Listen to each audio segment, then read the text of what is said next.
So, these are the films that started it for me long before I cared to dig into this glorious film production company.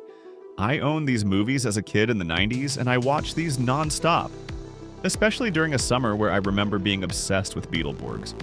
Almost 2 decades later, while chilling around pondering, they randomly came to mind and I decided to look into it. The versions I owned in the 90s had different titles which made it impossible for me to find them, especially considering I didn't know the actor's name at the time. They were disguised under a Ninja Kids collection, and searching those titles with no name gave me absolutely no results. In my childhood versions, Tigerheart was called Ninja Kids 5. The Power Within was called Ninja Kids 4. A Dangerous Place was called Ninja Kids 3. And Magic Kid 2 was Ninja Kids 2. Not sure why, considering they had no connection at all. He had different parents and names in all of them. Anyhow, fast forward a bit after hitting my dead end. One day, while in the midst of watching a Mighty Morphin Power Rangers rerun, I realized it's the actor from the Ninja Kids movies that I was losing my mind trying to find. In the Power Rangers episode I was watching, he was called Masked Rider, which turns out was the entire show on its own that featured him, but that's a different story. I looked up the Power Ranger episode on IMDb and found out his name was Ted Jan Roberts and found the true titles. I eventually repurchased them, and that led me into looking at the production company that made them. And, well, that's where I went down the incredible rabbit hole of PM Entertainment. I watched a nice amount of films from the goldmine of pure sleazefest, high-octane action cheese with a gritty twist of exploitation film, dust and chaos, followed by the occasional movie cantered for a young audience, and some awesome sci-fi action flicks too. Yeah, they really did it all, yeah. But seriously, they made really highly entertaining movies. Some of the plots and stories can be pretty creative and some are beyond predictable, but no matter what, good plot or not, I can guarantee you that you will be visually entertained. The practical effects are top tier for the budgets in these films. The explosions and crashes are some of the best I've seen, and honestly can rival any Hollywood blockbuster explosion. Hollywood is honestly so far from this type of film at this point that why even bring Hollywood up? Turns out some of the actors used in PM Entertainment films come from various backgrounds like martial arts backgrounds and modeling backgrounds. Some even have old-school cult followings in the B-movie action genre. They include Don the Dragon and Cynthia Rothrock with their martial arts background, English actor Gary Daniels, models like Tracy Lords, and child actors like Ted Jan Roberts, who was really popping at the time, but unfortunately disappeared from acting in what could have been golden potential for this kid at the time. I saw an interview a guy did who played Ted Jan Roberts' karate instructor in Tigerheart, and who directed The Power Within, and he said Ted Jan Roberts disappeared off the face of the earth. He did make 2 brief appearances in 2 random films in 2006 and 2008, but unfortunately his time passed him by. These films have some pretty horrible ratings, but seriously, that's essentially the cheese of these movies. You need to be able to kick back and watch something for fun, without being so uptight about everything being perfect. These are not meant to be Casino and Goodfellas, and they actually have more rewatch value to me. Back in the day when you rented a movie at your local video store, what you brought home was what it was. If you started the film and got a bit impatient, there was no library of films right on your screen to immediately switch to. What you chose actually got a chance rather than switched after 5 minutes on whatever digital media platform you're using. I bet some of those likely became treasures. Give these a chance to be blindly entertained, and I'm sure you will be. These aren't all A-listers, but some do a great job.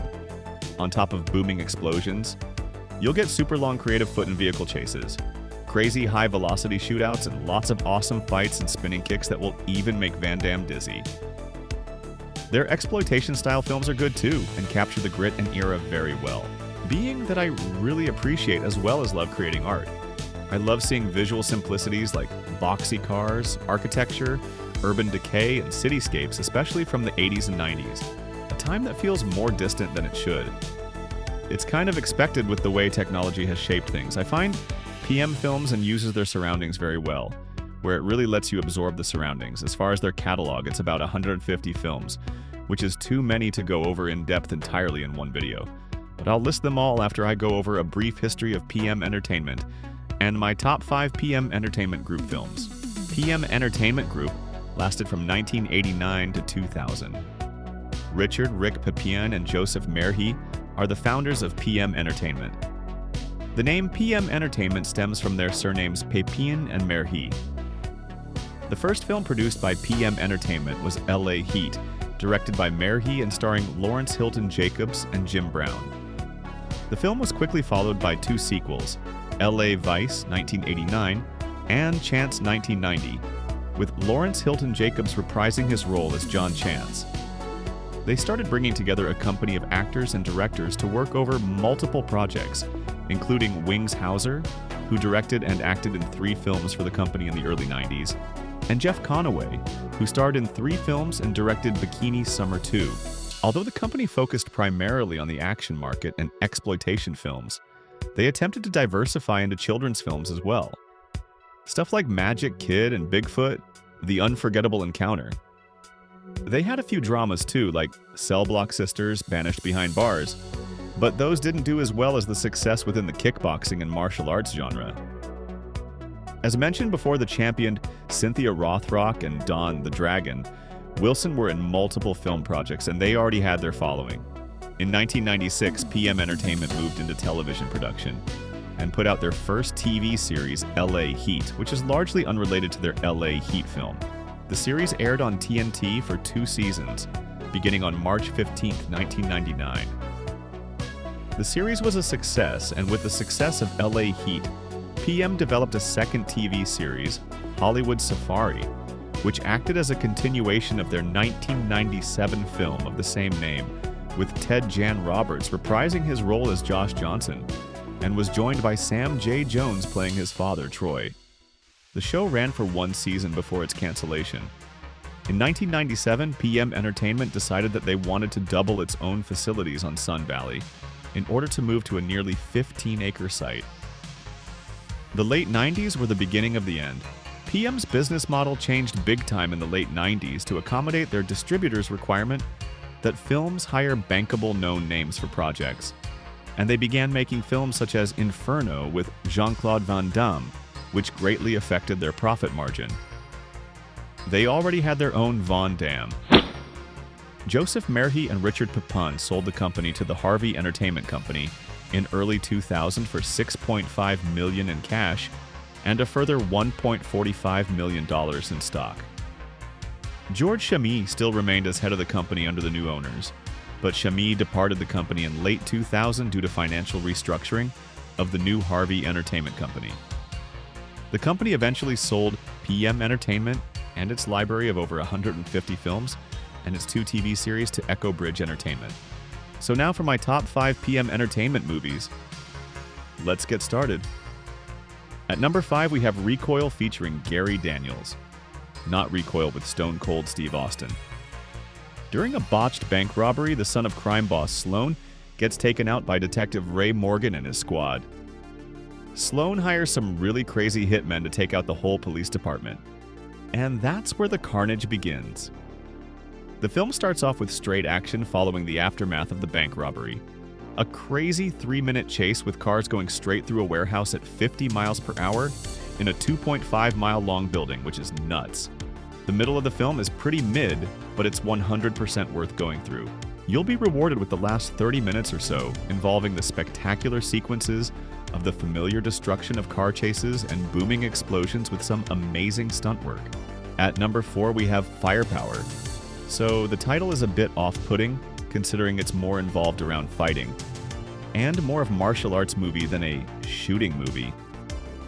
Most of the film shows Gary Daniels and Chad McQueen beating up opponents in this illegal death ring tournament.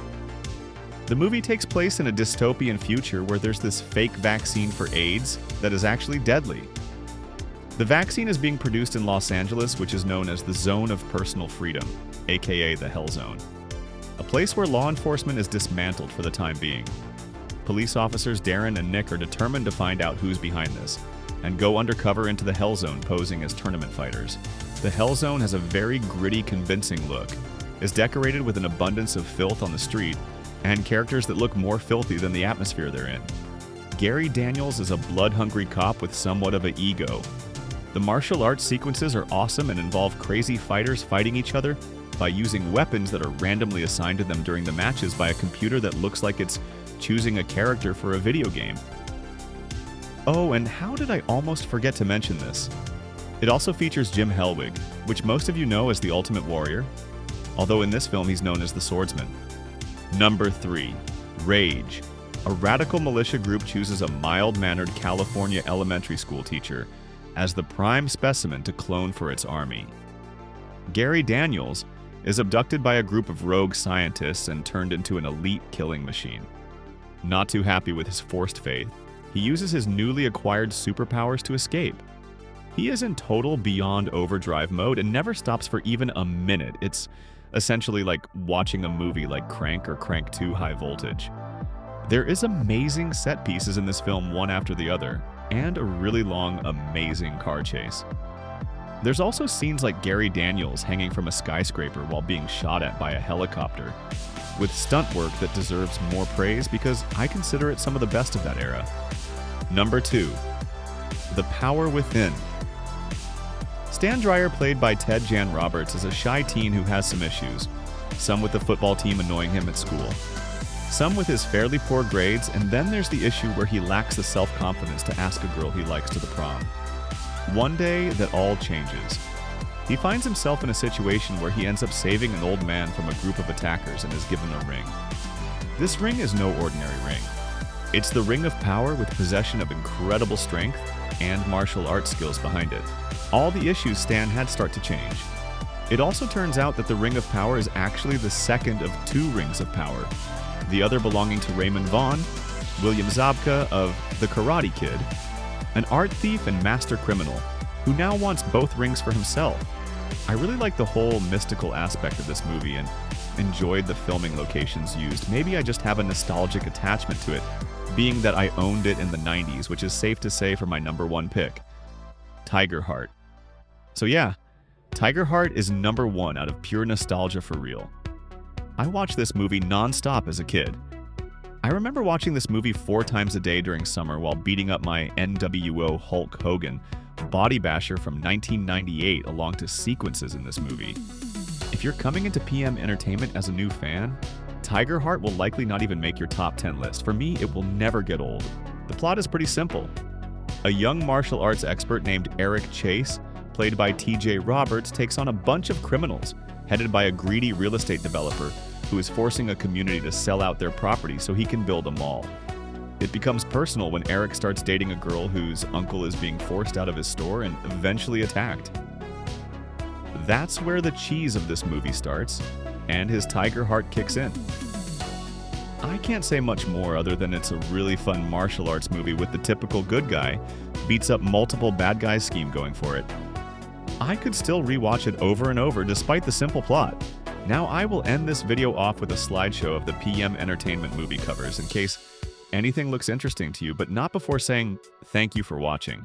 I'm new at creating content for YouTube, and I appreciate anyone that likes, comments, and subscribes.